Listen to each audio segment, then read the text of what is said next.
Bạn không thể giam giữ một thứ không thuộc về thế giới này. Bệnh nhân số 003, tên mã Brut, thu thập từ một phòng chứa bỏ hoang dưới tầng Korup Box 3. Thời điểm phát hiện 3 giờ 46 phút sáng, không tín hiệu báo động, không dữ liệu camera lưu lại.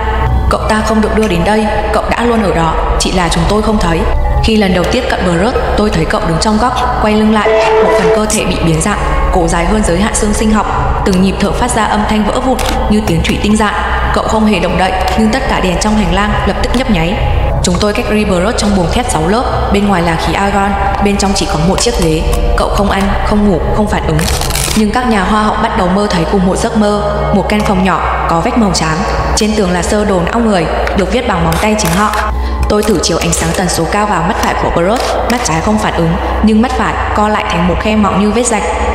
Ngay lúc đó, một thiết bị phát nổ ở phòng kế bên, không có dây điện, không có pin, chỉ có một mảnh giấy ghi dòng chữ: đừng nhìn nó bằng đôi mắt khoa học, nó không nằm trong sinh học. Sau 3 ngày, cậu bắt đầu vẽ bằng móng tay. Chúng tôi tưởng cậu vô thức, nhưng những ký hiệu này khớp hoàn toàn với cấu trúc hệ thần kinh tầng Korup Box.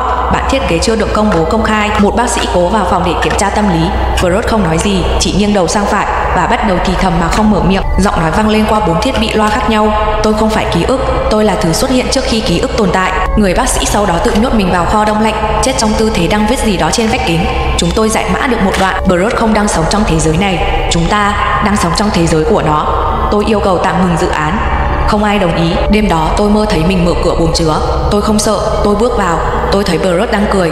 Sau lưng cậu là tôi với mặt nạ thí nghiệm, mệnh xương sọ hở ra, và mắt tôi không còn là của tôi nữa. Sáng hôm sau, phòng chứa trống rỗng. Tất cả bản sao hồ sơ C003 F3 bị xóa sạch, chỉ còn lại một đoạn âm thanh phát ra từ hệ thống BA trong vòng 12 giây.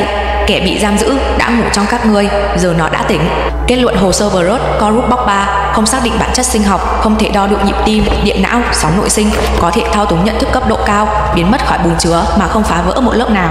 Tất cả nhân sự tiếp xúc với Brut đang dần mất ký ức về việc tồn tại của cậu.